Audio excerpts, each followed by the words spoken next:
So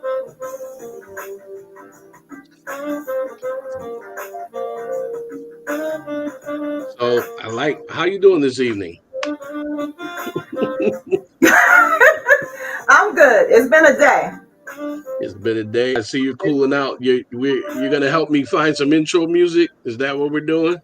Yes. Shout out to Mark Allen Felton. That's the Very, artist that's playing sax very nice. in this one. I think Very another one nice. should be coming up. Okay. There's another one. I think her name is Lauren something. Oh no. This is actually it switched to something else now. I know that's something Jalusa different. Lima. This is African. I actually like this song too. So we'll give people a couple of minutes while we Okay. listen to some music.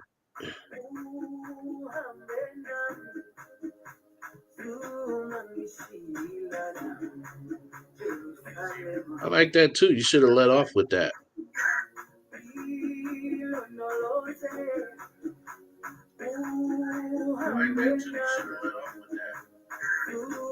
You said I should have let off with that one? Hmm.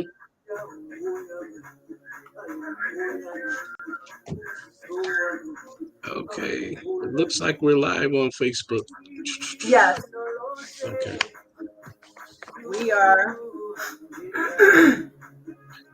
So you want to fade out my newly acquired intro music? You're you want me to play something else, you said? Nah, we can fade that out. We can get going. Okay. Okay. Okay. Very nice. I'm not paying you to be a producer though, so we have that's some Look, contractual thing. I'm good. I'm good with this. I'm good with this. So good evening everybody out there that are watching and listening. And welcome to this podcast called So Here's the Thing. This is a show that discusses all things community. My name is Warren Leach, and tonight my guest is China Bird, Master of Arts and Human Rights Law from the John Jay College of Criminal Justice. China wears a lot of hats, and she's got a lot of letters after her name, a lot of education and a lot of knowledge here this evening. Right now, though, China is currently the reentry second chance Pell State coordinator working with the Department of Corrections through Housatonic College. We will be discussing how mental and emotional health issues in the Black community affect disproportionate rates of incarceration and recidivism in our community. So, everybody, welcome China. And China, would you like to briefly give the audience some information about your education and background? Okay, well, my background is not I guess how the same background as everyone else's, of course. But I have my education, I have undergrad, a criminal justice degree. Another undergrad degree is I basically have three concentrations in this undergrad degree, which is criminal justice, psychology, and sociology. And I figured those three because they actually go together, whether people realize it or not. And then I have an advanced degree, which is a master's in human rights law from John Jay College of Criminal Justice in New York City. I also have a post-baccalaureate advanced certificate in criminal investigation, and I will be earning a postgraduate advanced certificate in race, crime, and justice. I am a licensed suicide prevention instructor, so I can actually certify people in suicide prevention. I have many different certificates in Title IX, which is more education. It's a lot. I've worked in education for the past 22 years for the state of Connecticut. And in that time, I've also been dually employed by the Department of Corrections. I'm not right now. I've been dually employed by the Department of Corrections. I was federally bonded to go into homes and do federal home confinement investigations for men who were who were previously incarcerated in the Federal Bureau of Prison, now trying to finish out their time at either home or in the halfway house. So that's a little bit about myself. And at-risk youth. so, You so know, yeah. I get a lot done, and I feel like an underachiever right now, but that's okay. Mm-hmm. So, I want to talk really briefly about how this podcast came to be and how we landed on this subject. I presently work at the Department of Labor. I work for Career Resources, but prior to that, I was a job developer for in a halfway house system for Connecticut Renaissance. And I was tasked with getting young men employment once they got out of jail. And I got a lot of young men jobs, but I started to see how they were they were they would run sometimes, or they would violate their probation. They would do things that made me start to see that there were underlying things that were going on that were not being solved simply by finding them employment. So I read a little bit about your the program that you're involved in, and I just reached out to you. I just thought that these were some subjects that needed to be talked about, and you can share a little bit from your perspective of how we came to be here. Well, yeah. We follow each other on Facebook already, and I was very excited at the fact that we got at Housatonic Community College, we got our Second Chance Pell program off the ground and running, where 32 men in a facility out of 60 men that were eligible to apply, 32 men actually applied to get a college degree. And out of those 32 men, I was able to push through 16 for the fall. And we're working on the other 16 for spring semester. And that it was great because once that second chance Pell information dropped on my lap, I went to my administration and I said, listen, this is what because I had already been working with Earl Bloodworth from he is the director of the Mayor's Initiative for Reentry Affairs in Bridgeport, Connecticut. So we have been already working on something. And when the information for second chance Pell dropped on my lap, I went to my administration and I said, I want to do this. And when I said that, it literally, we had to have our application in within a matter of 2 weeks. So we have great people here. My boss, she's great with grant writing. Mhm. We sat together and put the paperwork together, pushed the grant through. We got through the first round. They wanted other information, got through the second round. Third round was the final one. That was in March of this year. So now I had to get approval to go into a correctional facility and provide this information, the education. That wasn't easy. So from March until I got the word that we can only go into one of the correctional facilities. We only got approved to go in one. In that correctional facility, it had to be on my birthday that I had to go to the warden.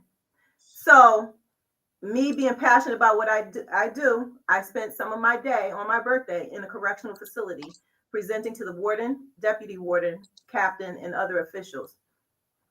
Okay, that was the next part. The next part was, okay, we need guys to want to get an education. Right. They said, okay, we only got 8 guys. After I did all that and the warden was excited about it, we only have 8 guys. And I said, that's impossible. Let me come in. So I went in, talked to the guy and said, this is what we're doing. Well, it was more or less, it wasn't on me. It was more or less the Dean of Prison and Reentry Affairs. She talked. And then it was me basically pushing and not giving up. By the time I had to call back some vacation, by the time I went on vacation, I got word that they were like, okay, we'll be lucky. Before I went on vacation, we'll be lucky if we get 15 guys. And I said, I wrote it down. We're getting more than 15. And they looked at me like I was crazy.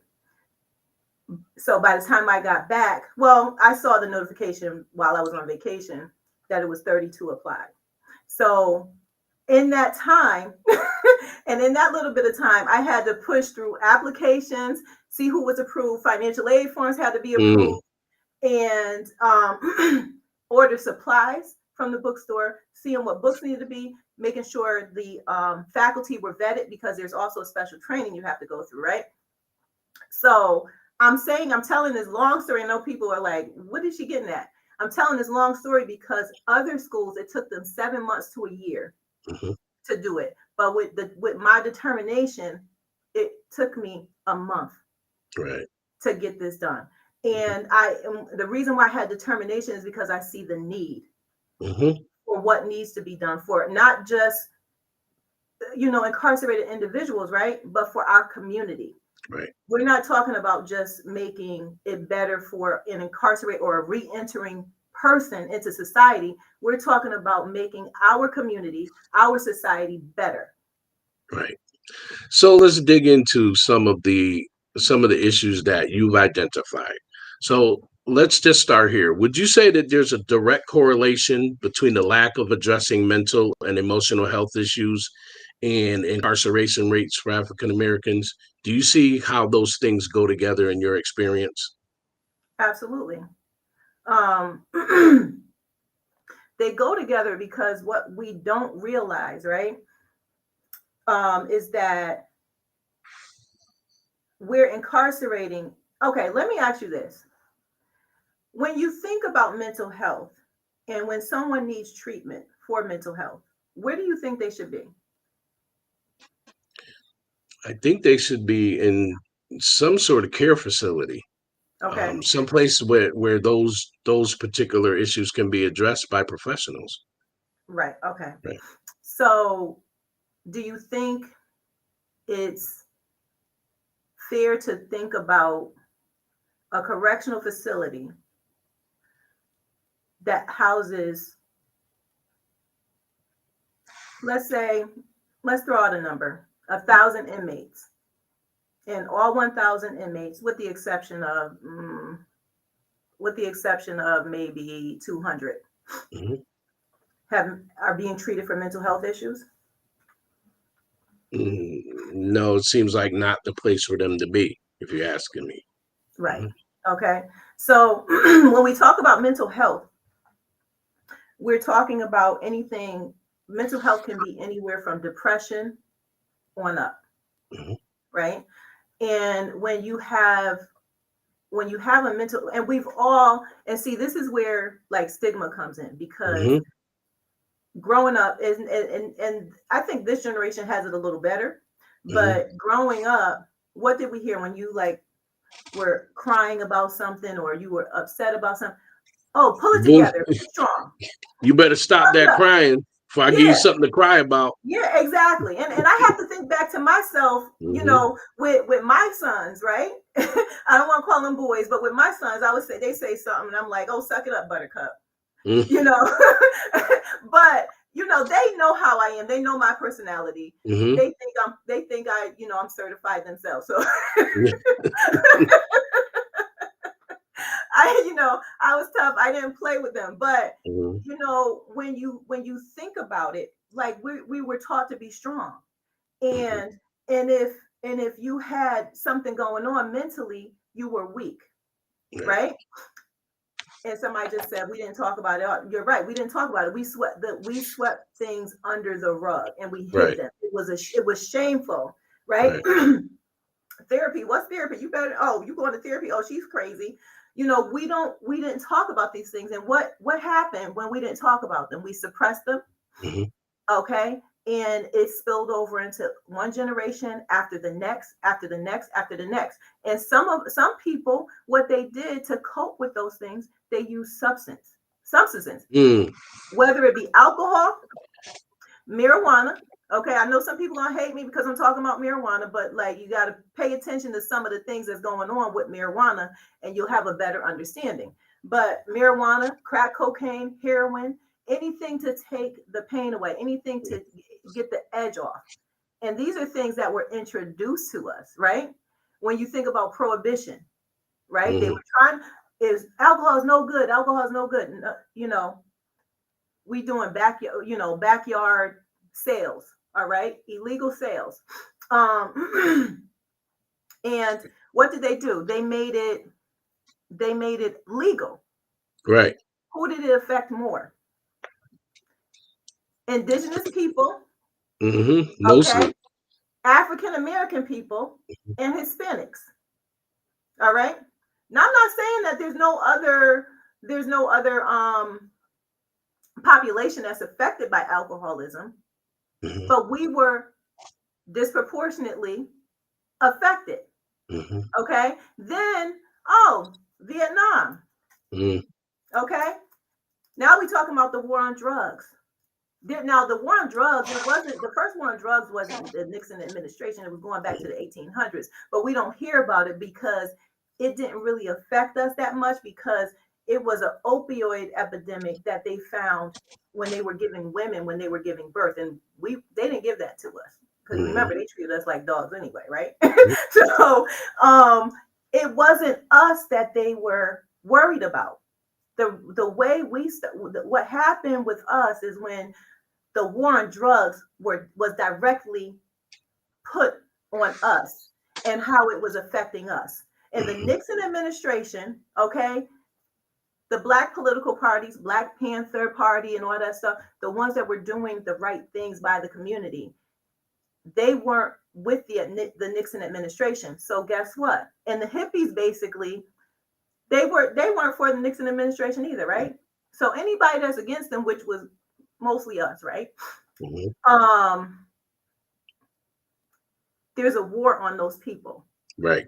And what did they pour into our communities at that time? Where was our men coming back from? They were coming back from Vietnam, Hmm. right? So when they came back from Vietnam, see, people only know the Frank Lucas story about how he went over there to Vietnam. But let's be real, how we cope, okay, is what we're going to carry back into our community. So we were Hmm. coming back, they were coming back addicted to heroin. It was introduced to them over there, right? Now we crack cocaine. Hmm. Could Now you could and I talked about this before. Go ahead. I'm sorry. right. I was gonna say it. Just you and I, we have never interviewed because you and Mm-hmm. we speak and we have conversations, Right. and like a lot of things that you say will spark like a thought in my head. Mm-hmm. And when you're talking about how these substances and the need to escape has Mm-hmm. been affecting us generationally, Mm-hmm. I'm always drawn back to the end of World War II. Now, people will talk about, that you talk about times in the 1940s and early 50s, and Mm-hmm. speak about it as though it's ancient history.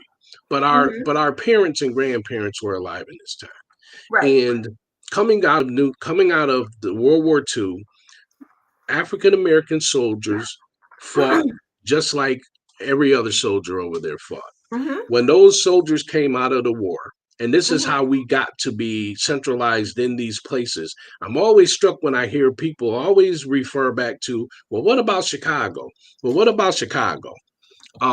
Well, Chicago, New York, New Orleans, these types of centers where African Americans ended up being, that was not by accident.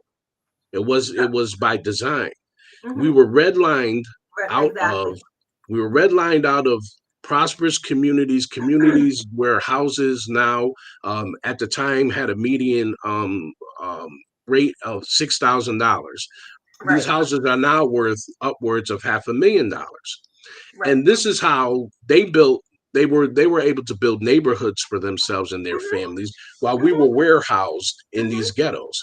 Mm-hmm. So when jobs went away and when opportunities started to falter in the 80s under Reagan, now you have large concentrations of people who are stuck where they live, had their neighborhoods dissected by highways and railroads, and cornered into these places where they had no opportunity, they had no hope, and the only escape Mm-hmm. was what you just described. Mm-hmm. And that is manifesting itself in what we're talking about today. I It's just wanted to definitely get that out. no, and it's definitely when you talk about redlining, right? Both of my grandfathers were a part of the World War II, right? I know for a fact. Well, no, Both of them were a part of the Red Ball Express. All right. We hear, I'm sure people are like, what's the Red Ball Express? We heard of the Tuskegee Airmen, right? The Red Hmm. Ball Express was basically the Tuskegee Airmen on ground. Um, and my grandfathers were a part of that. They came back to a country where you got the white soldiers. Now, they couldn't storm the beaches of Normandy without black men like my grandfathers, okay? Hmm. They came back, and the white soldiers, they had these, you know how, like, if you look in, I'm trying to think of a town that may have had it. Those little houses, they were little at the time. Now they, built them out to be big houses. They had it to where those men can buy those houses and live in those communities. Hmm. The black men come back, they had to come in and live with family, okay, until they can get their feet up, off the ground, maybe move into the projects. And then, like one of my grandfathers, he was buying houses in New Haven, right? Dollar houses, but he was building them up. Right. The last house he got, he he died rebuilding it. Not died, actually died rebuilding it. But then when he died, they didn't even give him the proper respect. My mother had to go back and say, hey, my father does not have. Everybody who is a veteran has their headstone paid for by Veterans Affairs. Hmm. There should have been no reason why my mother had to go back and say, my father doesn't have a headstone. Hmm. Okay. So I want people to understand that, like, when we talk about disparities, even fighting in war, it wouldn't, and just, we still weren't treated fairly. Right. Okay. And now we come back and you start talking about the redlining, right? They make you like crabs in a barrel. Hmm. Okay. And you know what crabs in a barrel do? One getting to the top, here comes another one. No. You shouldn't be getting to the top. Let me pull you down so I can get to the top. And it's sad to think of the community like that, right? Hmm. But that's what ended up happening eventually. We did have pride in our neighborhoods Hmm. at one time, but they took that pride away when they started pumping. Heroin wasn't as bad. Now I'm in a generation.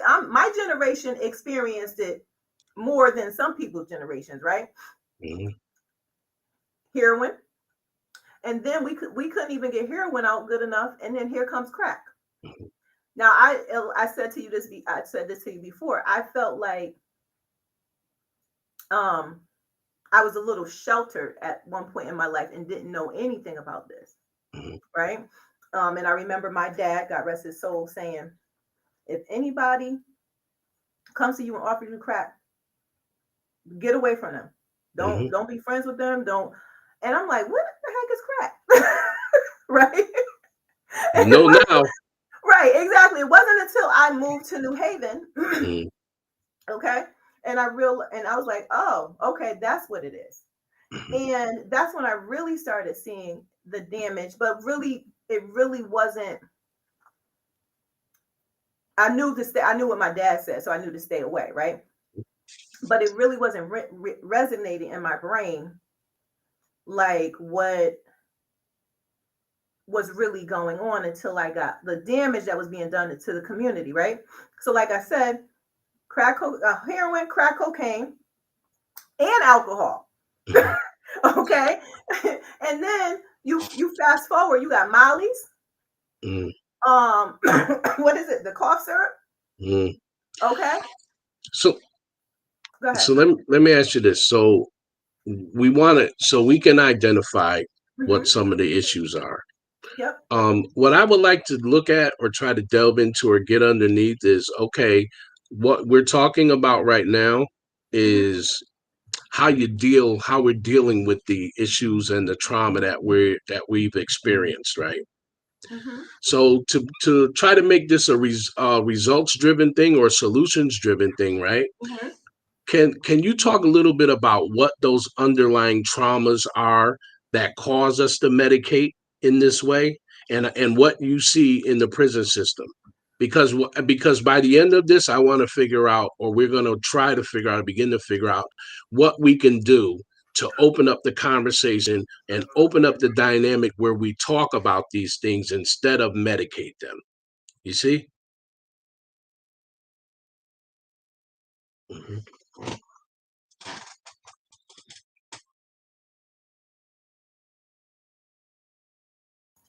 I lost you. There you go. I'm sorry. I had a little feedback. One more Okay. time, and I do apologize to the audience because I'm, you know, Okay. Were you able to hear the question? one more time. That's what I need to Okay. hear. Hmm. So we're talking about how we self-medicate Okay. to relieve the pain, the suffering, the trauma, Hmm. whatever it is. Can you talk a little bit about the trauma that you've identified within your work that maybe we can find out a better way to address them, to address the trauma, to address the issues that we carry that we don't talk about? Like, Okay. is So, there a space we can create where instead of our first move being to self-medicate and in doing so dig the hole deeper or end up in aberrant behavior that gets us locked up, like what can we do to deal with the underlying things? trauma is like trauma can happen at any age. Okay. But from my experience, right, I see now working with at risk youth, right? If you start there, the things that a young person has to see in the inner city is very detrimental. If you start with the youth, and that trauma can come from an abusive mother who Mm-hmm. has trauma herself, an abusive father who has trauma himself, right? It becomes generational. And some people think when you say generational, it means it jumps, it's DNA jumping, Hmm. right? Generational trauma. Okay, when you go back, let's say we're going to go back to slavery. What happened to slaves who didn't obey? They whipped, Mm-hmm. right? So now you fast forward, slavery. I don't want to say slavery is over because that's a whole nother story, but because we'll talk about that somewhere along the line. Yeah, But we will. um, post slavery, now that you have the parent that thinks, okay, the child is not obeying, that child needs a whipping. You Mm. see what I'm saying? Now you Yeah. fast forward all the way into a newer generation, right? We can say, yeah, I got my butt whooped. I got my mother whooped my butt a couple of times, right? I'm a Hmm. great person, but I also was born. I was also born into a family who taught me respect, who taught me certain things. All right. I didn't always follow those things, but at some point I knew that I didn't want to disappoint them. Sometimes you get people who get whipped and they become angry with other people, and they'll children will go to school and beat on other people, Mm. right? Then you have, okay, let's say the neighborhood I grew up in. Okay. I grew up in Newhallville in New Haven, Connecticut. That's where I was raised. Wasn't born there, but that's where I was raised most of my life, right? You in your sleep rolling over onto the ground in your sleep because there's gunfire in your house. That means it's embedded in the brain Mm-hmm. to hit the floor. Okay. If you're doing that in your sleep, it's embedded in your brain, right? That's trauma. This is going on while I'm in high school. Mm-hmm. That's trauma. And when you don't address these things, it later on pours into adulthood or any other, like, even it can happen right as a teenager. Trauma turns into PTSD. PTSD is mirrored by ADD and ADHD. So some of these kids are being diagnosed with ADD and ADHD, and they really have PTSD, Mm. and that was not addressed. So they're being medicated for something, and and the other issue is not being addressed. And then, I study psychology of addiction. Okay, that's now um, that's now considered a mental health disorder. Okay, just because of what the brain, how the brain reacts. Right. Um, so in psychology of addiction, it talks about that, but also in psychology is being researched on how um, basically trauma and PTSD, if it's not taken care of, can turn into schizophrenia and bipolar disorder. Okay, so I won't go too much into that, but they're researching these things, and they're finding that these things are happening to people if they don't take care of them. So, so I had no idea about that. And so now what we're left with is um a disproportionate amount of African American, Hmm. I won't say largely males, but largely males are suffering these things, these traumas. Not only are they being misdiagnosed, but when they act out, they're being incarcerated Hmm. when they could be treated or counseled.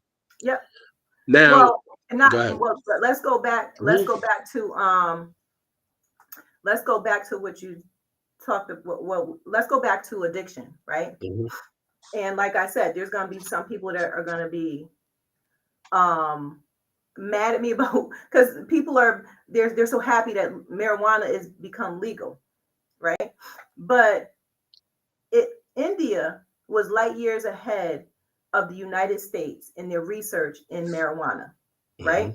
And they found that the higher the THC level in the mhm, marijuana, the more it caused psychosis. mhm. Okay, so and there's no, I know one of my friends, I grew up in church with her, Kibra Bolden, has she has the cannabis, Yeah, right? But I know she's doing Kibra. that for she's doing that for health, Hmm. right? And what people are looking at is they made it legal. I'm going to have fun. Hmm. Again, go back to prohibition. Who did it affect when they made it legal, right? People might argue, oh, that makes no sense. Hmm. Marijuana and marijuana and alcohol is not the same. But when you start talking about the brain, it is the same. It still does something to the brain. And it takes time for your brain to heal from any type of substance. When Hmm. you alter the brain, it takes time to heal. And especially the younger they start, the younger the user starts with marijuana, it's either going to take longer for their brain to heal from it, or it won't heal at all. Okay, go ahead. I'm going to suggest something. I've done some research on this, but I don't want to dig deep into the marijuana issue. But I do Hmm. want to talk a No, little bit about substances. So hmm. I'm 12 years clean and sober, so I understand this intimately. Okay. And I do also agree that I was not myself again for many years.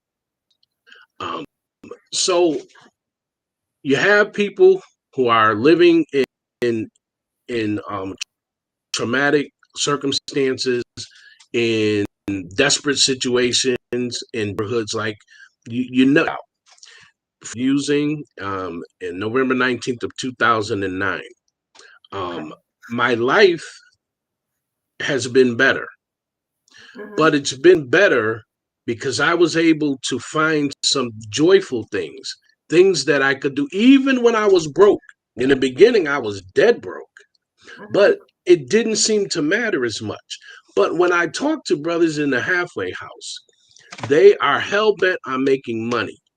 And no matter how I talk to them and tell them, listen, you need money to survive, and being brought up in those streets, they only know that.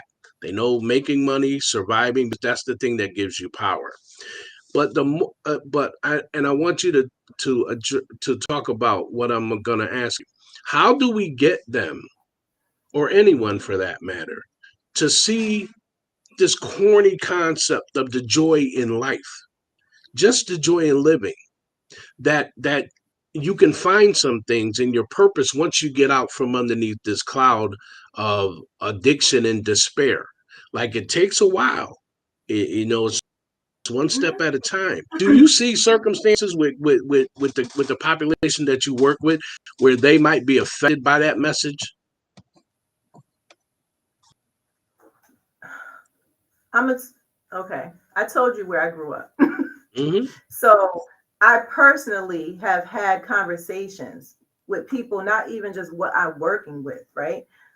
Who feel like, oh, I got to get money. I got to get money. And some of them is like, well, no, I can't work at McDonald's. I got to get money. Their Mm-hmm. mindset is still like, it's still the same on what they're used to. Mm-hmm. Okay. So they're still, let's say a drug dealer went to jail in 1988, Mm-hmm. 1998, right? And he's now came home 2018, Mm-hmm. 10 years. He only knows what he left. Mm-hmm. Okay. I know somebody who was worried about, did like 15 years. Okay. Um, and went home and was worried about getting clothes from a woman that long forgotten about him, and jewelry. Mm-hmm. Nobody's even dressing like that anymore. You see, so it goes to Mm-hmm. show the mindset, right? And this Right. is why this work, what I'm doing is not just because of the mental health, Mm-hmm. but what I'm doing is important because you had somebody locked up for so long, Mm-hmm. right? And their mind is still stuck in one era.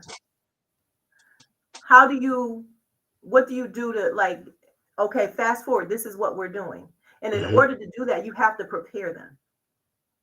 And I believe in preparing people through education, right? And not just through education. When I say education, many people, I told somebody, educate yourself, right? Mm-hmm. And they say, oh, you think you're better because you have a degree and you do this and you do that. No, I don't think I'm better. I did what I had to do for me. But education is not only a degree. Mm-hmm. Okay. Um, I used to call my dad when I was little, when him and my mom divorced. I used to say, call him, Daddy, I want to go roller skating. I want to go roller skating today. And the first thing he would say, did you read a book? Read a book first. Right.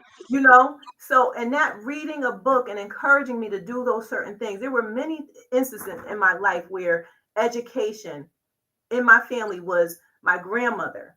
Mm-hmm. Okay, she was big on education and reading, being able to express yourself properly, Mm-hmm. speaking the king's language. Okay, we'll just say it like that. But and that wasn't, even though they talked about me getting certain degrees, Mm-hmm.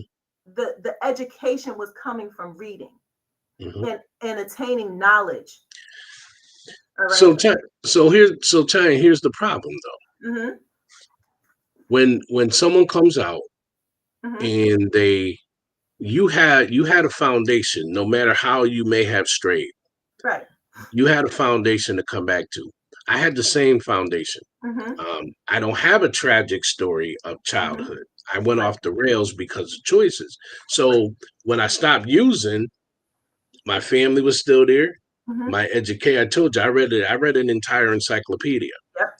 because that's all I had available to me. Mm-hmm. But what happens now is you have people who don't have that foundation. No one ever told them they had to go to school. No one ever told them they had to get up. No one ever told them they. Some of them, I pushed a job application to a young man in a halfway house, and he looked at it like it was Greek because he couldn't read at a functional level. Mm-hmm. So I guess what I'm saying is, once people come out and they have this need to survive, which means get money, which eventually means no matter what job they get, they don't have the patience to stick it out and build a life.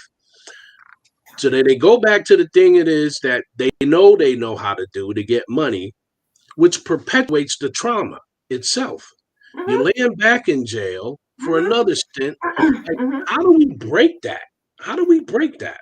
Okay, so everything you're talking about is something I did research on in undergrad, right? Because what interested me was a book that I read by an author, and he's also a sociologist, I guess you can call him. And he basically studies critical race theory. Mm-hmm. All right. And Jonathan Kozol wrote a book called Fire in the Ashes. Mm-hmm. And that book basically follows families in the Bronx, in the South Bronx. And when you read the book, you can clearly see, and I hate to give everybody what it's about, but you can clearly see that you have people that have been redlined, like we talked Mm-hmm. about, right? They're not getting fair housing. So they're like the places they're staying in is just like ridiculous. Um, they're not getting fair housing, and their education system sucks. So secondary school, they're not even getting the proper education, right? So what happens then? You don't have the proper education. Like this gentleman you were just talking about, he couldn't fill out a job application. So what happens then? You don't get a job. Mm-hmm. What happens then? Not only are you seeing a bunch of BS when you walk out your door, all right, you also can't gain money. What does that lead to? I know I would be depressed. Right. Okay. I know I'm depressed when my bank account has less zeros. Okay. Mm-hmm. So imagine somebody who has all zeros in their bank account. All right. And excuse me. And they can't just provide the basic things. They have to wait on um a welfare check. Mm-hmm. All right. They have to wait on somebody to give them something in order for them to be able to do what they have to do for their families. That's going to be depression. Some of those people he wrote about, they ended up starting with marijuana, and then that was a gateway into other things. Some of those people ended up selling drugs. And for the most part, many of them because these are true stories, Mm-hmm. ended up incarcerated or they died. So now, so what do we do? And So you what know, we have to do is number yeah. one, okay, and this Yep. might seem totally off the rails Mm-hmm. for some people, but I truly believe in what I'm saying right here. Number one, what we have to do as a community, first of all, is stop pointing the finger at each other. Okay. And when I say that, that's going into now we're going into another topic, another subject, and that's going into relationships, right? So because Mm-hmm. if the black man is always pointing the finger at the black woman and saying she doesn't appreciate him, she doesn't do that, and then the black woman is pointing the fingers at the black man, right? Because at the end of the day, we're all hurt. We're all hurt, and when that happens, guess what happens? It pours into the children. Okay, Okay. so that's number one. Okay. That's Can number I one. can I say one thing to that?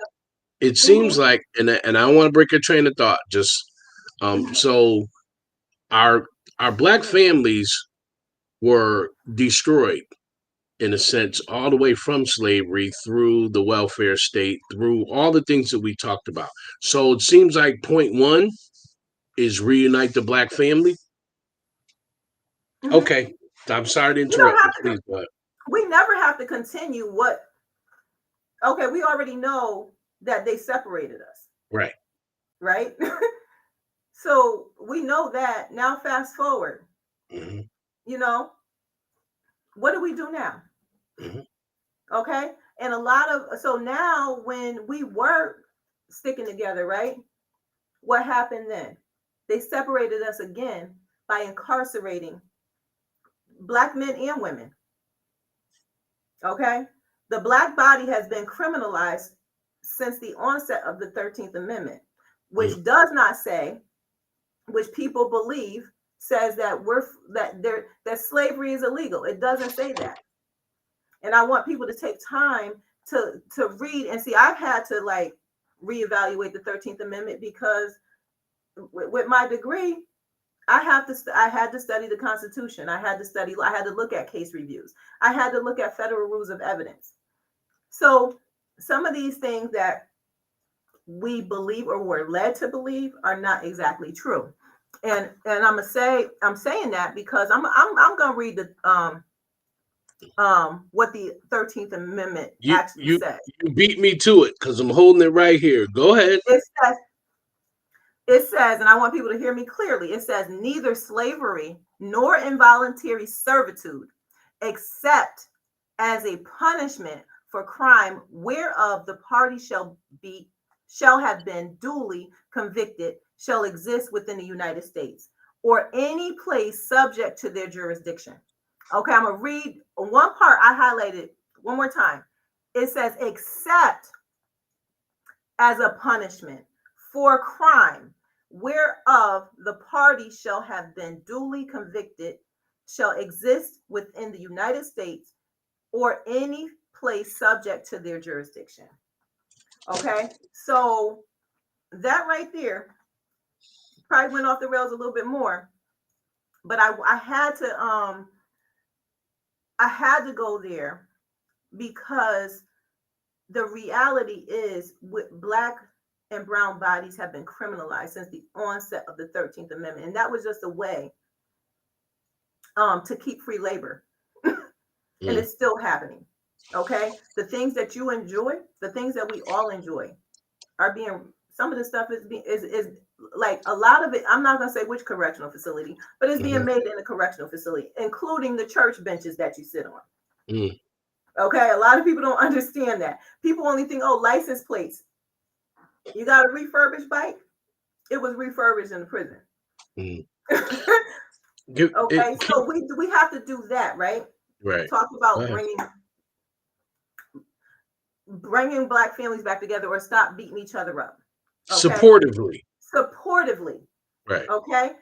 Then we have to do more within our own communities to better stop. I mean, we need the money, right? But we don't always have to look for other people. One of my friends in New Haven, his name is Solomon May. He's a boxer. All right. He started Get 'em Boy Boxing. Now he trains people, but what he did was he also started a program for youth. Right. And he wants to help deal with some of the traumas. All right. I wish we could have had him on here, but he wanted to help deal with some of these traumas that children face. Like some kids that they can't even get to a doctor's appointment. So guess what he does? He has it to where he'll even go to a doctor's appointment with these kids that are in his program. You know, they'll have different things, different tournaments. He's picking them up. He's doing all these different things because he'll tell you he was once incarcerated himself. So to stop the trauma, changing the narrative, he's starting with the youth. Okay.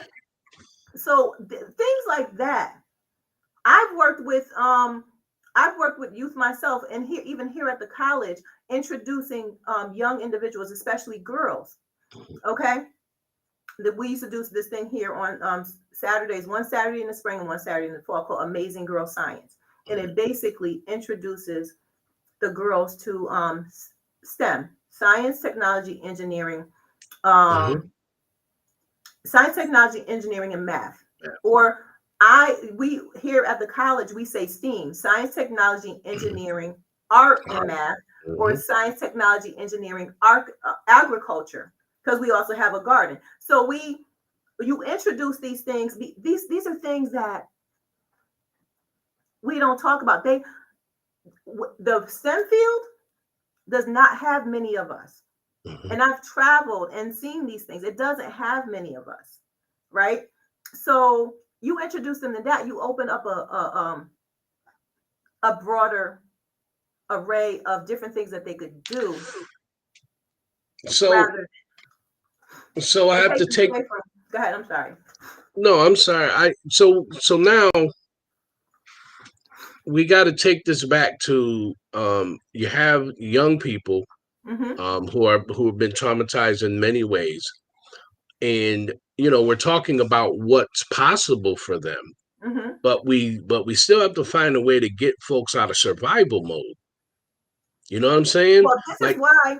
This is why, like I said, you start get them while they're young, mhm, right? And one of the things, one of my professors in grad school, she started an initiative where her and her husband actually started going inside the prison and doing writing classes, because you have a thing called andragogy and pedagogy mhm, learning, right? mhm, One is the learning as a child, and the other is the learn well in regular circumstances, we'll say, right? And the other is when you learn in traumatic experience from traumatic experiences, right? right. So basically, they would go in and allow the men to write and to figure out their feelings. A lot of those men, because they were going to Rikers Island, Mhm, okay, and the ones that went through this writing program turned out there was one. He's doing so many things in the community. He After 25 years, he got out and started doing more. What happens is people start thinking they convict, not inmate or re-entering citizen, convict. mhm, Okay, convict is an insulting term when you think right. about it, right? Um, People are always looking at so. And I said this to one of the wardens. I said we have to remember that these guys are not only dealing with trauma from before they came in. There's traumas that they have from their experience here, and those, if you never worked in a correctional facility, if you never experienced walking through one or been in one, you don't understand what they actually go through. I remember my first day, my first 2 weeks working in a level 4 correctional facility. I literally had to leave my office more than one time throughout my day and be popped out of 5 different doors to go outside to remind myself I was free. Mhm, So that tells you the traumatic experience. I can go home. In undergrad, I had to visit a correctional facility and they locked us in a cell. mhm, Okay. And when you do that, you have to put your mind somewhere else so you don't lose it. Even I didn't scream, I didn't kick on the door. So some people were mhm, locked in the cells longer than me. So even if it's 5 minutes, it's mhm. going to affect you if you don't take yourself somewhere else. So imagine having to take yourself somewhere else for 25 years. I've been locked in a cell for real. So yeah, Okay. I understand what it is. Mm-hmm. Um, I still want to keep leaning into. All right, so here's another perspective. Okay. Um, when I work with when I work with guys in the halfway house, Okay. they they Mr. Warren, I got to get a job. Mr. Sometimes I say, son, this is your third time here. I got you 2 jobs previous to this. Right. You had money before. Mm-hmm. Money's not your problem. You make bad decisions. You Mm-hmm. habitually make bad decisions. So there has to be, and these guys are smart. Now I tell them little snippet of a story real quick. Mm-hmm. I said, listen, I was a pretty successful drug dealer in the 80s. I was a terrible crack addict in the 90s. But in Mm-hmm. the 80s, it wasn't bad. Mm-hmm. Now I can reflect on that now because I'm still alive. Right. But I say to them, listen, I don't know about y'all, but if you was a drug dealer, you hopped in your car and I went to New York, 82nd and Amsterdam. I picked up what I was going to pick up. I brought Mm-hmm. it back here. That's transportation Mm-hmm. and finding a wholesaler. Yep. Bring it back here, package it for distribution. That's retail. Mm-hmm. Out on the street to a network. That's sales. Sales takes in receipts. I go back, I collect, I invest X amount back into the business, and I keep some for profit, and I rotate that over and over again about 2 times a week for 2 years. Mm-hmm. I said, if you do that in your head, Mm-hmm. do you know what kind of talent you have? First of all, what did I just describe to you? Mm-hmm. I said, "Yeah, you are qualified to own and run any business. You just need to Mm-hmm. drill down on a product that you can sell legally." So I try to explain to them, if you took these attributes and these abilities, things that you do in your head that people need an entire department to track those numbers. You have talent. You get people out there in the street to follow you, to believe in the things that you say, even though they know it's crazy or against the law. I said, you have an ability to lead. You could be doing any number of things in the legal realm. If I Mm-hmm. could just get you to be patient enough to not want that instant gratification of the life that you've been living. Do you see any pathway to telling people, listen, life does not move at your speed? It's You, but it's bigger. You're telling them that, right? yes, But one of the things that's not being treated, what we're talking about now, is the mental health component of it. right. And people, oh, I'm not crazy. I don't need mental health. Everybody needs everybody. I'm gonna put it to you like this: everybody has mental health issues at some point in time in their life. Okay, and I say that because depression is even a mental health. It's all about mental health, right? It's not a Mhm. mental health. It can be a mental health disorder if it goes really far, right? Right. um but depression is mental health. Sometimes we get anxious, right? Hmm. That's mental health. Hmm. So like what you're That's not good describing, for me. you know. Okay, sorry. Go. So what you're describing is like anxious behavior, Mm, self-gratification. That's anxious behavior, right. right? Okay. Okay. So now one of the things that I noticed about the guys coming out of the federal bureau of prisons was that they were required to get counseling. They had to go through group therapy or some type of I would say most of them had to do it, Hmm. right? And I ran across in my career, I ran across which was surprising because I was just like, wow, the things like people are doing federal time for, you wouldn't think, I mean, I had a pimp I had to do a home confinement investigation on. Never Mm, would have thought that, right? mm, But I had a pimp that I had to do a home confinement investigation on. So I mean, we automatically think feds, we think drugs, we think Bernie Madoff or something like that. right. But coming from where we come from, we automatically gonna think drugs, right? Right. But you run across these people. So I've read, pre-sentence investigations. I've read like what the case reviews and they're what they're supposed to do to be successful, as because they're coming out, and they're coming out on parole. They're coming out Mm, on federal parole, not federal probation, but federal parole, right? And there's requirements, and some of those requirements are to do counseling. And I think, if anything, that's one of the best things that should be offered, right? And I think that's probably why, from what I've seen, like people who do fed time, and I'm not mhm, encouraging anybody to do any type of time, or I mhm, want to put that mm, out there, no. but from what I've seen in my career is that the ones who come out from doing fed time, for the most part, I'm not saying all of them, it's a one-time deal for them. Right. Okay, it seems like they have more responsibility. Treat like soldiers.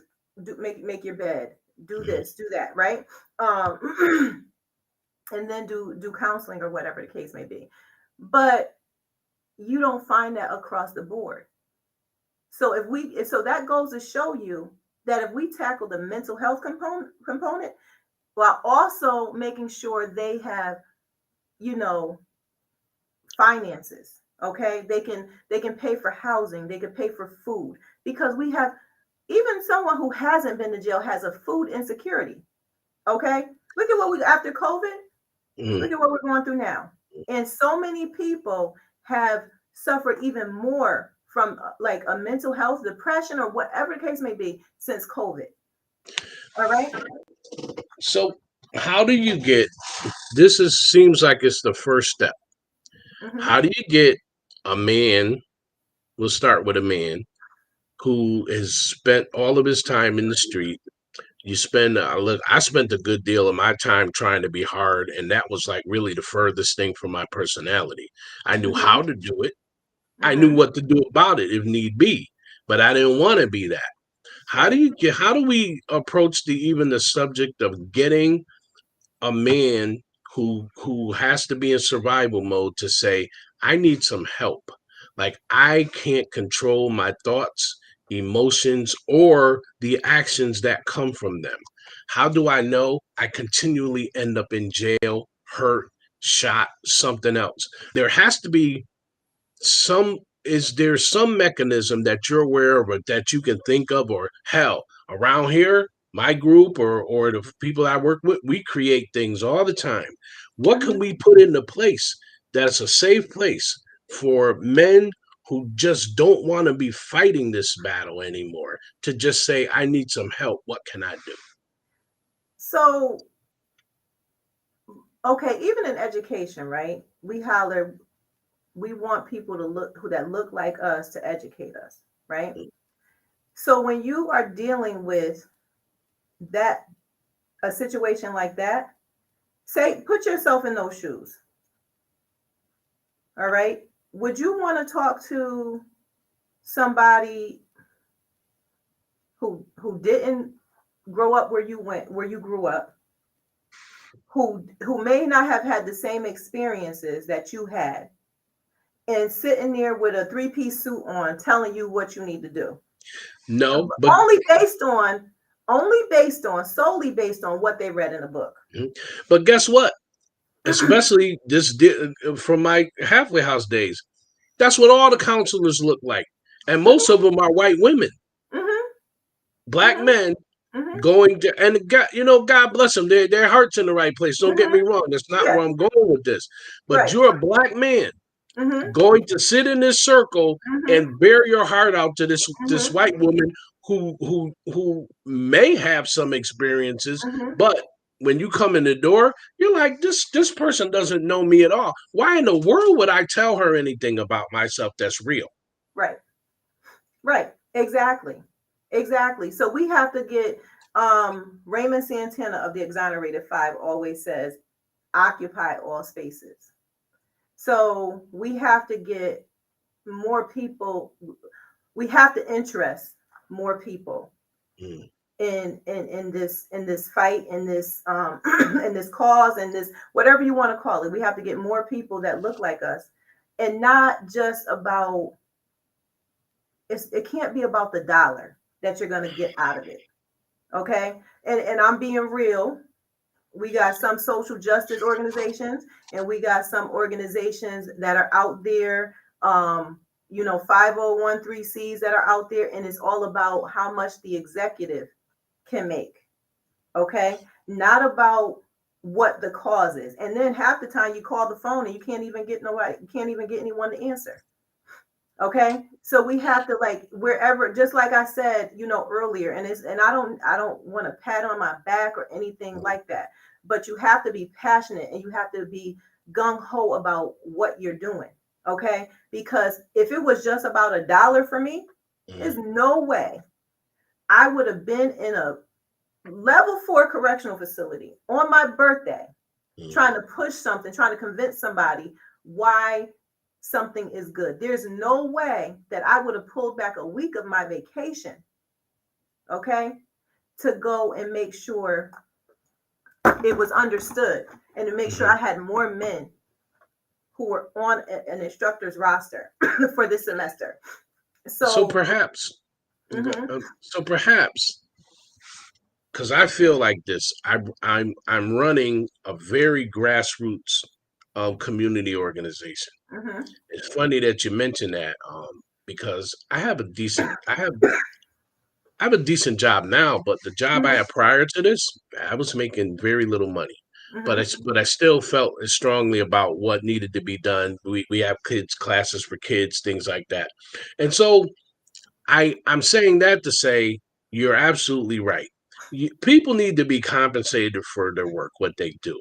mhm, But if that's your focus, then you live to get grants and you live to get contributions for the simple fact of perpetuating your organization as Mhm. opposed to staying on Mhm. the cause, Mhm. on your mission. Yep. um I'm saying that to say maybe some of these young men, these people, they need to be the community needs to get their arms around them Yeah, in and every way.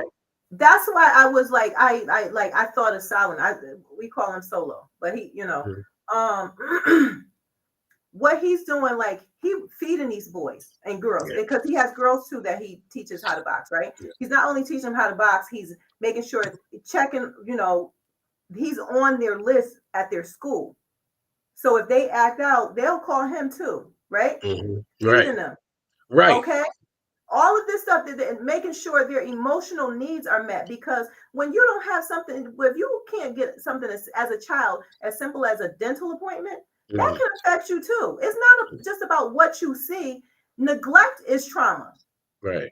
Neglect causes trauma. So he's trying to make sure he caters to those things. And at one time he was coming out of his pocket paying for this by himself.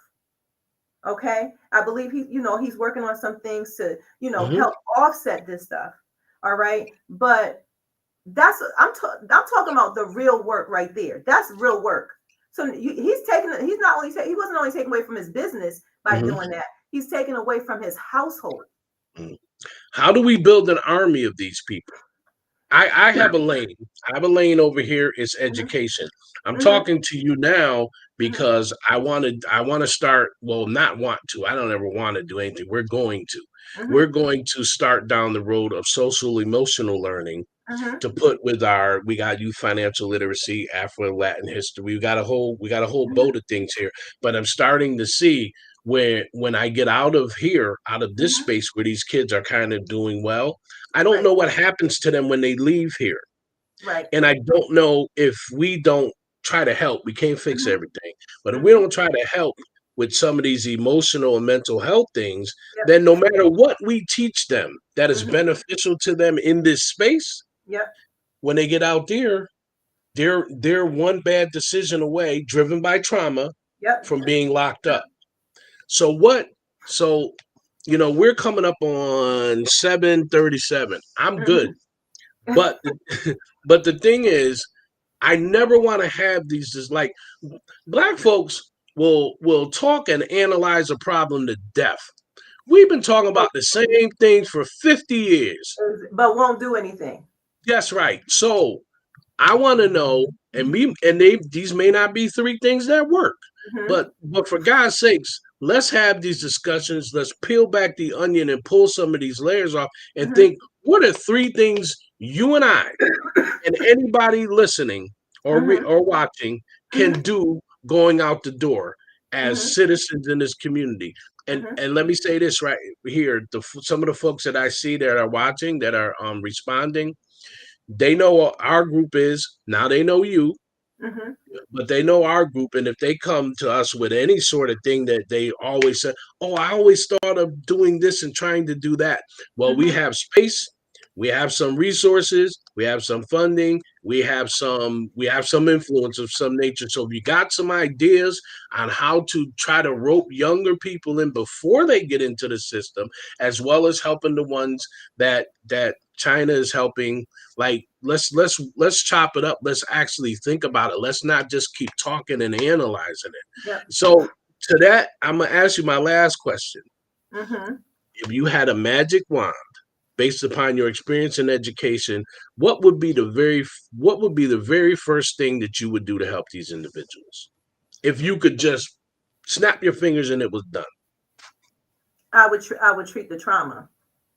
And I'm not saying every individual, and I want to make that clear. I'm not saying every individual that's incarcerated is dealing with mental health issues that Mhm. are like, you know, some people just think that they can get over. I get that, right? But we have, when you look at when you look at the facts, right? Mhm. The United States is we have it's 13.8% is black or African American, right? That's the Mhm. US population. Mhm. For about 40% of that are in U.S. prison. Okay. That means that over 330 million, that's almost half of the men and women, okay, in this country are housed in a correctional facility. All right. In Connecticut alone, we make up 11% of the population. Okay. 41% of us are part of the prison population. Add that and add one more piece to it. 10 times of of inmates are mentally ill, okay, across the United States. So 10 times that are mentally ill. So what does that tell you? All Well, right. one thing it So tells me is that's not an accident. no, but that's telling you where we actually really need the need. Okay. This is the like prison is they're making money off of it. I mean, for God's sakes, Bob Barker owned one right up in Rhode Island, and that was a federal detention center. Unfortunately, Evander Holyfield as well. Sad case, right? But this is what happens when you don't have the knowledge of certain things. Okay. I know somebody right now who's trying to do work to where they want to like offer certain things, maybe like a phone service or something, Right. to those individuals because these families are being charged. And it's not about money making, it's more about, okay, this is what they're doing. They're robbing Black families, right? Even that way. So they want to offer better, like a phone service, okay? And see, we have the power in our community, okay? But we just have to know the people. We have to know how to use it, all right? And use it the right way. So this person I'm talking about who wants to like offer phone services, pretty powerful Black person, right? If you can do something like that, right? To help reduce some of that cost and to help us stop becoming victims. Right. All right. So, and I just went off. I'm sorry. Read your question again because I want to make sure I answer it completely. Because I get so amped about this stuff, I start going off and. Well, you kind of answered it, but not in the magical sense. So I said, if you could wave a magic wand, what would be the very first thing that you would do to help these individuals? Now we know what needs to be done in the real world, but if you could just simply just change a thing and make it what it needs to be, what would it be? Dealing with the traumas, dealing with the How? mental health. How? By number one, not attacking, but taking care of it at step one, and that's as a child. Okay. Educating Black families. All right. So we can stop I just wish people would understand that when a Black woman degrades a Black man in front of her son, what that does to her son. And when a Black man degrades a Black woman in front of their son, he's going to continue to do that to another Black woman or any woman. Okay. So that right there is like, you see where I'm going with it? We have to like stop it. It has to stop with us, number one. And then if there is a issue, okay, a real issue, all right. Now we're talking about mislabeling. Remember I talked about how PTSD mirrors ADHD and ADD? All right. Now you're pumping medication into a kid. All right. I know someone who was diagnosed with mental retardation back in the 50s. All in all, they were autistic. And they found that out before the person died not too long ago. Okay. You see how we get misdiagnosed? And then what happens then, instead of us being treated for what's really going on, we get thrown into one of those correctional facilities, Right. pumped with all types of medications, and can't even. Let me ask you something Mhm. just kind of anecdotal. Um, I grew up, I'm a child of the 60s. Okay.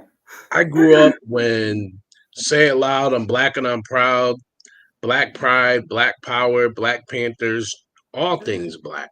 Mhm. I don't care where you went in this country.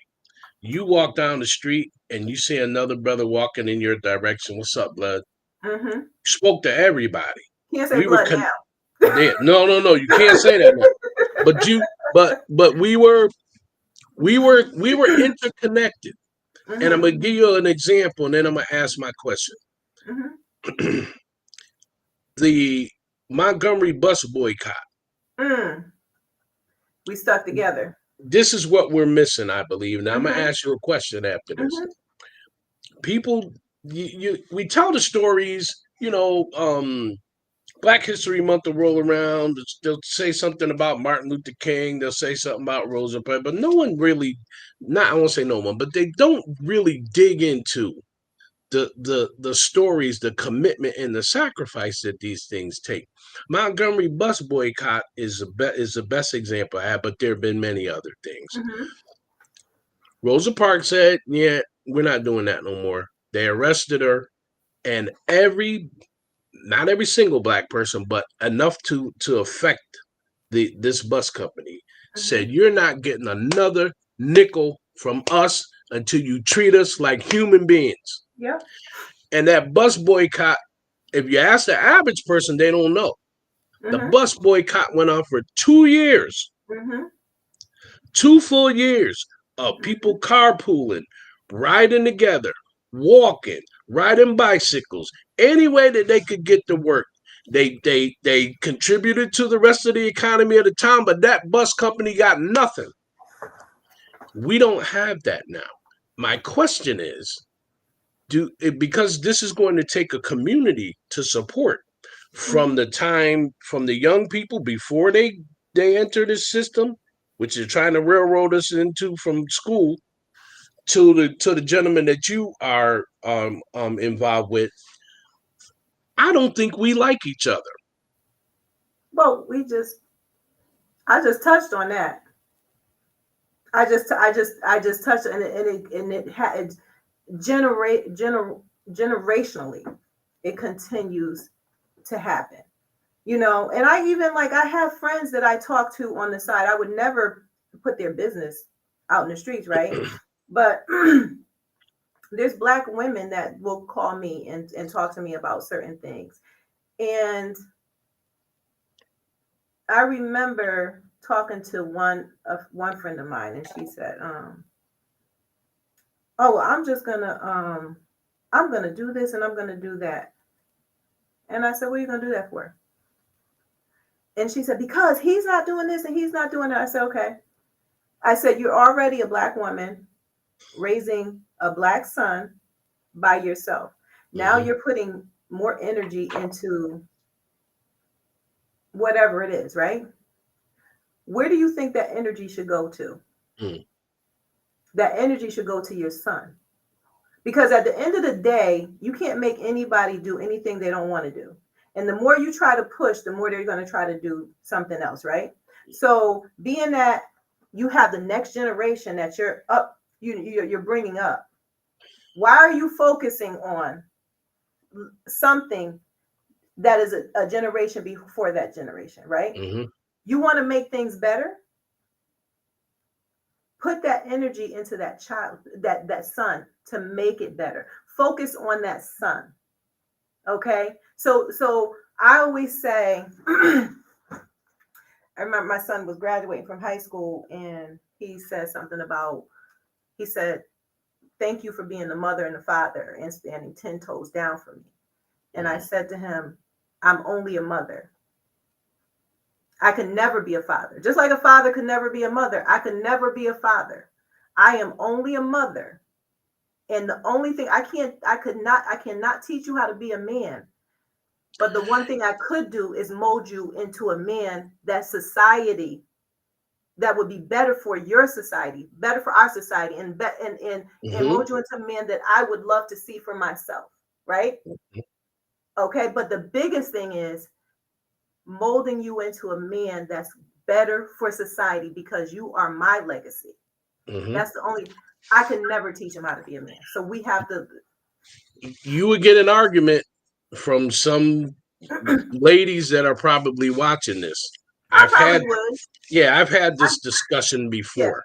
I Um, probably would. yeah, there, I you mean, not. there's a few things that I know I said that Mm-hmm. triggered some people, Mm-hmm. just like I hate to bring them up because I know it's going to trigger somebody too, just like Kevin Samuels. There were Mm-hmm. some people happy he died and that's what he gets and stuff. And I remember saying to someone, I said, a hit dog will holler, Yeah, and I'm that's not a right. hit dog. So, I'm not yeah, a hit dog, so I'm not going to holler. So some of the things he even said had to be a trigger, right? yeah. There's going to be triggering things, but if it triggers you, think about it. Mm-hmm. Do research on it. Make yourself better. Do whatever. I'm not saying I'm right about everything, No. but So here's why that whole thing is important to me. And mm-hmm, it's not because we men don't want to acknowledge that when we fail, because God knows I failed in some of my kids' lives.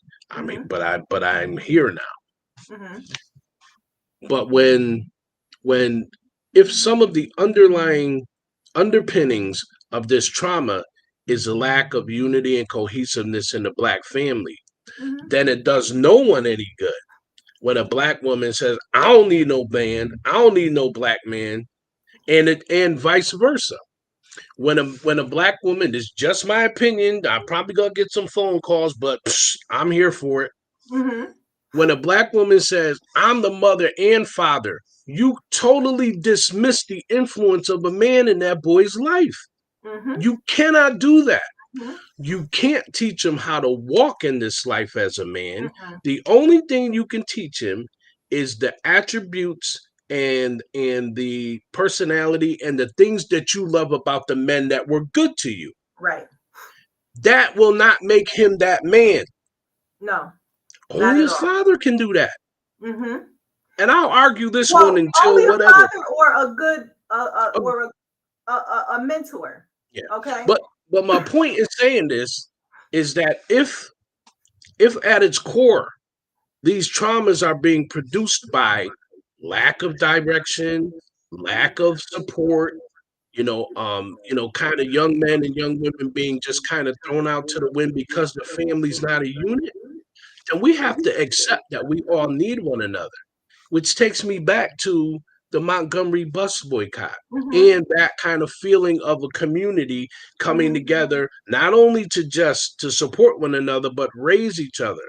mm-hmm, Because in the state that we're in today and what these folks are doing in Washington, D.C., I want to get all political, but the point is, there was a time that we knew that if we did not stick together wholeheartedly as a community, that'd be your butt hanging in the tree at nightfall. You had to have that. And my fear, what drives me, and I'll get back off of me, what drives me is that I'm the last generation that lived through the civil rights era, that lived through those gains. And once we're gone, if we don't find a way to pass this unity on, all is lost because it'll just be something they read about in a history book. Well, in this, the way we pass it on is by talking to our children, right? And teaching them. Like I told my sons know about my grandfathers being part of the Red Ball Express, right? Mm-hmm. They know certain things, especially like I had people and some people even in my family who were upset that I let my sons watch Roots. And I had to explain, no. They need to know. We need to know. And when you start trying to hide, people always say, well, we were more than slaves. We were more than slaves. But it's important to know your history. It's important to know where you came from, what you experienced. And and when you don't know that, that's when you start losing these things. This is why now when you ask people to boycott something, oh, I'm not doing that. I'm not doing that. Montgomery boycott. Big Signal said Montgomery boycott was in the 60s. We passed civil rights. No, we're not past civil rights. This is why they thought that they could still, okay, they can do stuff like in New York, like stop and frisk, okay, where they didn't have many cases that came out of it because black men, black and brown men were being stopped for no reason, just Hmm. because, Hmm. basically just because, or just because they they thought because what they looked like and where they were Right. walking to.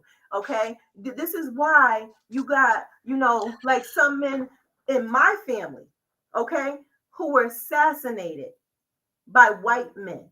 Okay. My cousin James Bird down in Texas. That's one of them. Yeah. Had another cousin in Rochester, New York. Okay, Rochester, New York, killed by the police. Ain't nobody got arrested for that. Then I had another. His brother was killed a couple of years, just 2 years ago. All right, those white men just got sentenced out in Iowa. They killed him, rolled his body. All right, rolled his body under a bed and then removed it and put it in a ditch and set it on fire. They're comfortable, and I'm not trying to make this about race, but we have to start forcing people to start talking about critical race theory so they'll understand a little bit more, all right, about what we're going through. They'll understand our traumas a little bit Right. more amongst anything. Right. That's the issue. That's the primary issue. They don't want to talk about these things because they want to erase the history so they can erase the trauma. Which is You why we can't allow it to be erased. no. Well, this is what we're doing here. Do you know what I say this to people all the time, and they kind of blow it off as though they don't understand why it's a thing. The paperwork for my car, my Mhm, registration, and my insurance card are above the visor on the passenger side of the car. You know mhm. why? Because if you go to reach in the glove box, you're afraid you're gonna get shot. I know better than to reach for anything in my car. Mhm, Now think mhm, about that as a trauma based thing. mhm, I'm happy. I get up in the morning, have a cup of coffee. When I go downstairs and get in my car, I know I'm living under a condition where I can't reach into my glove compartment mhm, every single time I drive my mhm, car. mhm, I won't take a right hand turn on red most of the time. I mhm, don't want no and you know what's funny is I'm kind of well known around here.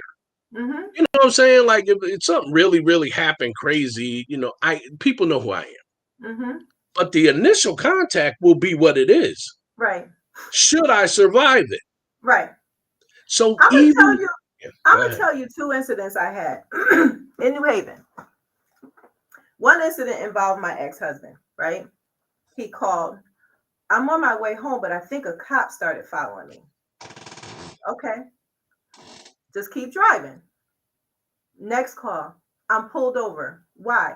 Where you at? Okay, I'm right here at the corner. I go out. I'm asking the officer. Now he's surrounded by three cop cars. I walk up. Oh, stay back, stay back. Okay, I'm not moving. I'm right Mm, here. Can I ask you what's going on? Oh, don't worry about this. I said, that's my husband. What's going on? Right? So long story short, um, let us search we want to search the car. Are you giving us consent? This is all going to knowing your rights. Okay. Are you giving us consent? He said, he asked me, what should I do? I said, go ahead and let them search the car and then we'll deal with it mm-hmm, afterwards. Okay. Because we all knew it was nothing in the car. mm-hmm, Then we'll deal with it afterwards. Now they're like, oh, they don't want to search the car. I said, let me get your badge number. What's your name? Oh, don't worry about it. Don't worry about it. This is what I'm getting. That's not what an officer is supposed to do. right. Okay. So he wouldn't give me the badge number, but guess what I did? I still went and filed a citizen's complaint. See, people don't know about these things that they could do. Okay. Right. That leads to trauma because now you're going to think every time, what happens when you see lights behind you and you're driving? Your heart starts racing, right? Because you're a black man. Mm-hmm. Okay. That's traumatic. Yes. Okay. So file a citizen's complaint that stays on the record for a year. Not too long after that, I'm going on Grand Avenue in New Haven. Mhm. Light is yellow, so I slowly proceed through it. So I see lights. License and registration officer, can I ask you why you pulled me over?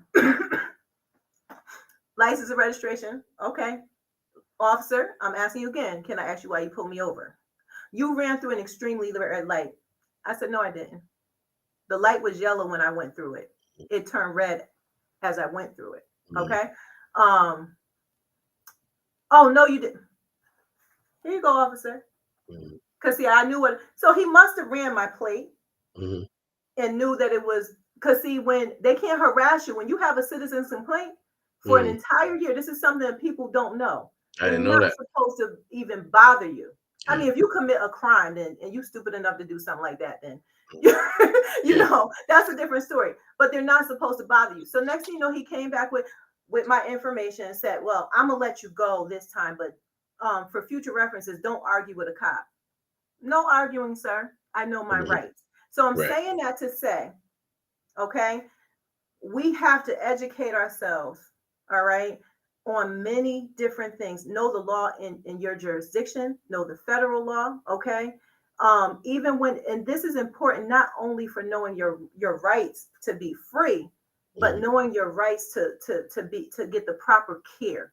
And some of that proper care is also most of it is going to pertain to your mental health.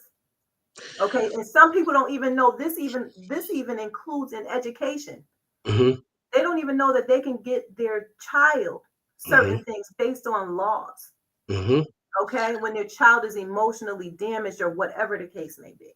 So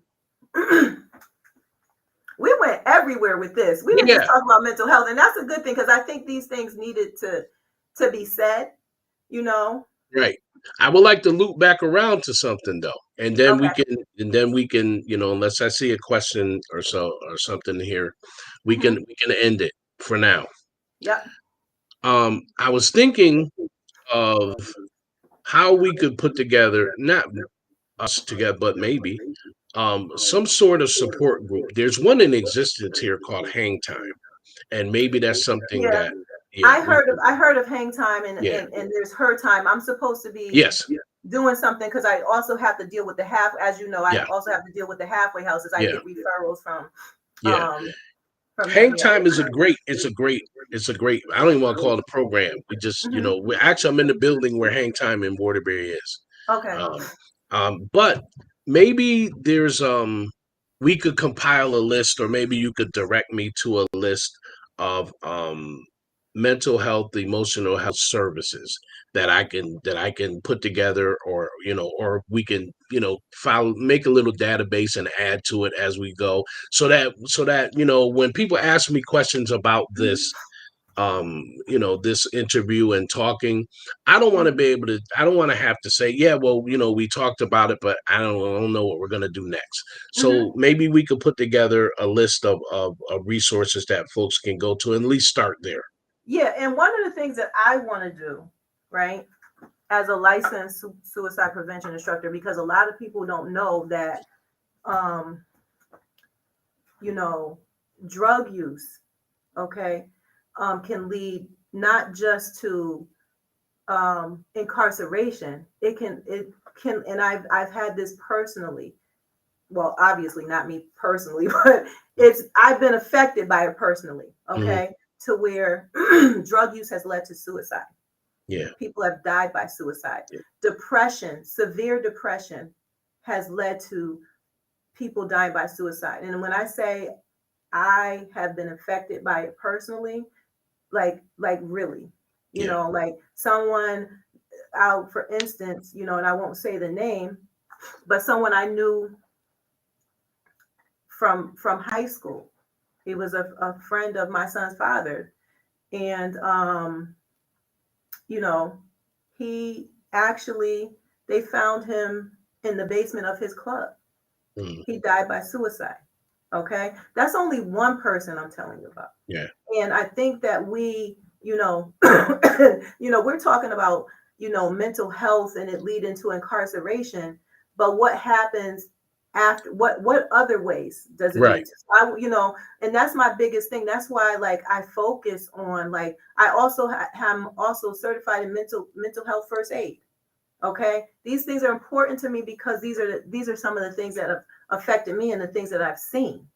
All right. So as someone who is licensed to be to certify people, Hmm. I would like to, start offering some classes. Now, the classes that I offer, like if someone pays my expense to have me travel somewhere else, Hmm. that's a pricey, that's Hmm. pricey, right?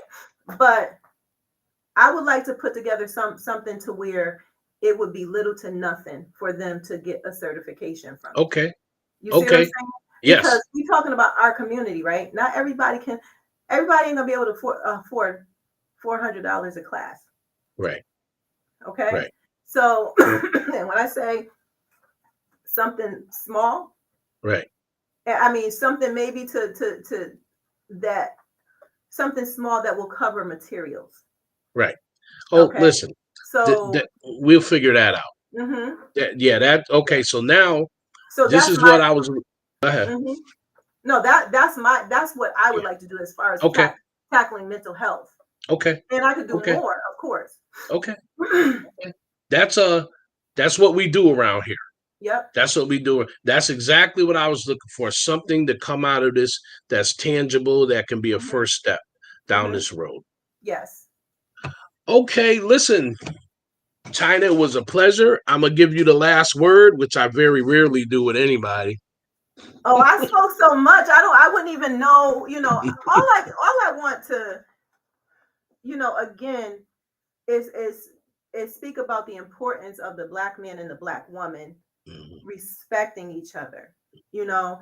And it's about recognizing that, we're always talking about how oh, you're supposed to be strong and the black man's supposed to do this and he's supposed to provide. Okay, if he's supposed to provide, what's our responsibility, right? Right, We have to recognize our responsibility as well. And right, if we're not making sure, just like, we have to make sure our sons' emotional needs are met, as women, as black women, we have to make sure the emotional needs of a black man is met. Okay? Because we have some black men that are truly, they've been hurt, and just because they're men, you're men, doesn't mean that you don't hurt. You're still human, right? mhm, And then on the other hand, black men have to respect black women too.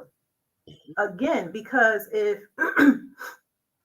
you are talking down to the black woman, your son or your daughter is going to see that, and it's going to look like it's supposed to be. These are all leading back to traumas. mm. And All leading back to traumas. that's a great place to leave it. Mm-hmm. Thank you so much, China. Thank everybody for joining us on. So This here's the was thing. great. It was, and we'll be in touch, and we'll make that happen. We'll find what we need to do that, Okay. and it's a pleasure talking to you. Pleasure meeting you. It was a pleasure talking to you as well. Thank you, the audience, for everything.